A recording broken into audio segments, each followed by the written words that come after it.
adalah sebahagian daripada flash ataupun satu persembahan tentang bagaimana ingatan untuk kita supaya kita tidak mental Rahman. Dan Allah kata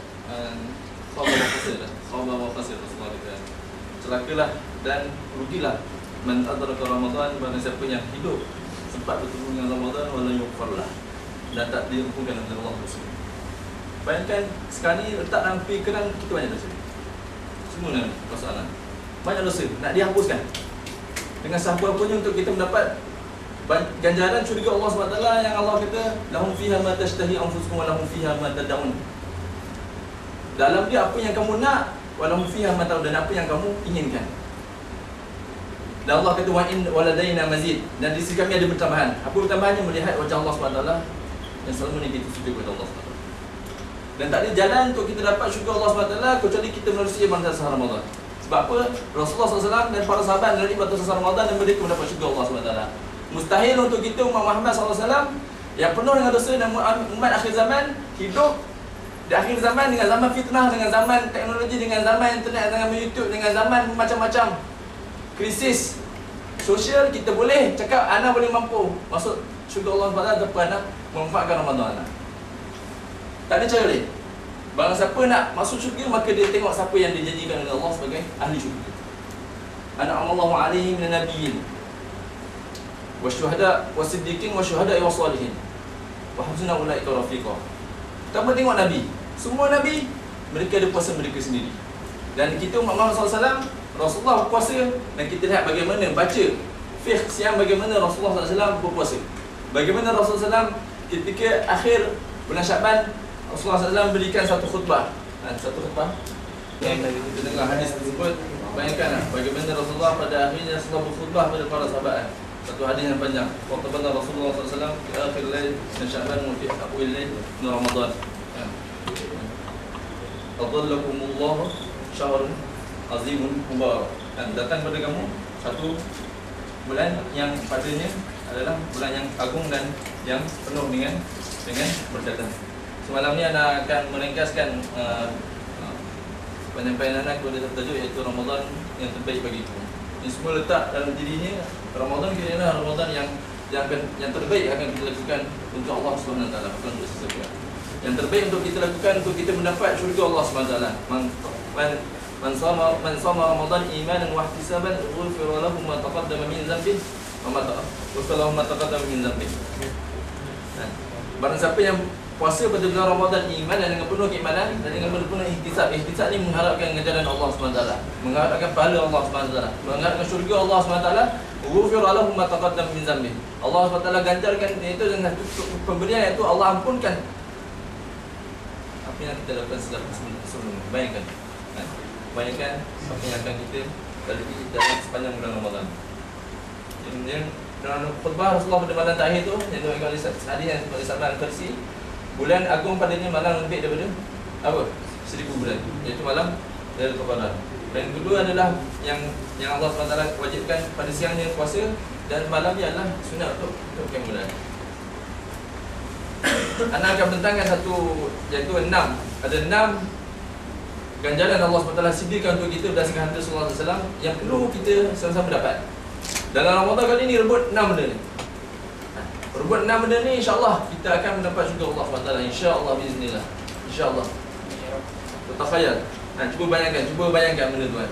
Cuba bayangkan. Kita bukan bayangkan benda-benda lain. Kita bayangkan kita nak masuk syurga Allah SWT. Bayangan yang disampaikan para sahabat. Bayangkan para sahabat radhiyallahu alaihim ajma'in dulu berubah-ubah untuk syurga. Berubah-ubah untuk mendapatkan syurga Allah SWT.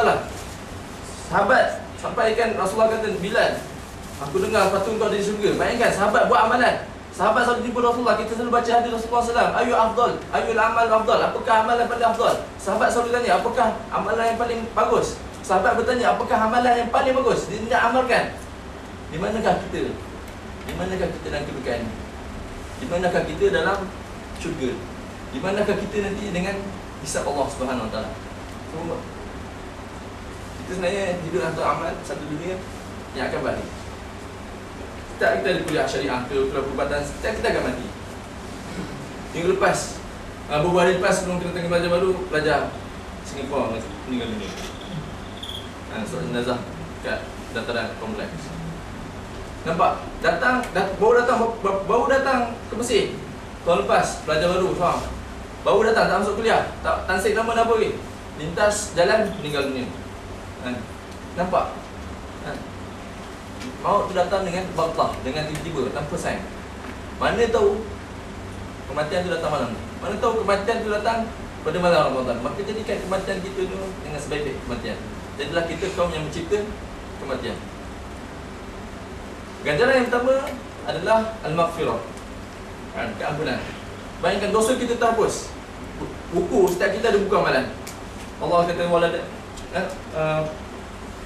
wa yatidu min qaulin illa ladaihi raqibun atid. Apa yang kita cakapkan, semua kata-kata kita sejak dari pagi tadi sampai sekarang, berapa ribu patah perkataan yang kita cakap semuanya sama ada raqib cantik ataupun atid. Tak tahu yang mana banyak. Tak tahu yang mana banyak. Setiap kita akan ada buku. Baca ayat Quran, ma li hadzal kitabi la yughadiru saghiratan wala kabiratan illa ahsaha wa wajadu ma amila wa wajadu ma amilu hadira. Wa wajadu ma amilu hadira. Apa yang kita buat ada. Bizak semua sekali ada. Ayat tersebut. Ma li hadzal kitab, apa benda kitab ni? La yughadiru saghiratan wala kabiratan. Benda kecil, benda besar semua tadi ada. Bayangkan bentuk mana kitab kita nanti. Apa? Maksud dia lah. Bayangkan bentuk mana. Tanpa kita berebut untuk Ramadan ni, untuk kita sapukan benda-benda dosa tu. Berebut pada Ramadan, kedatangan Ramadan ni untuk kita sapukan. Bayangkan satu buku tercatat benda-benda dosa kita, nak tunjuk ke orang. Nak tak? Tak nak. Dan kita apa kita buat? Kalau datang cikgu, apa kita buat? Ada pembetulan ke kitab biasa ke apa kita buat? Kita betulkan kalau ada peluang kan? Betul tak? Okey, sekarang ada peluang untuk betulkan. Ambil pandang ke, ambil permit ke, apa-apa saja kita nak betulkan.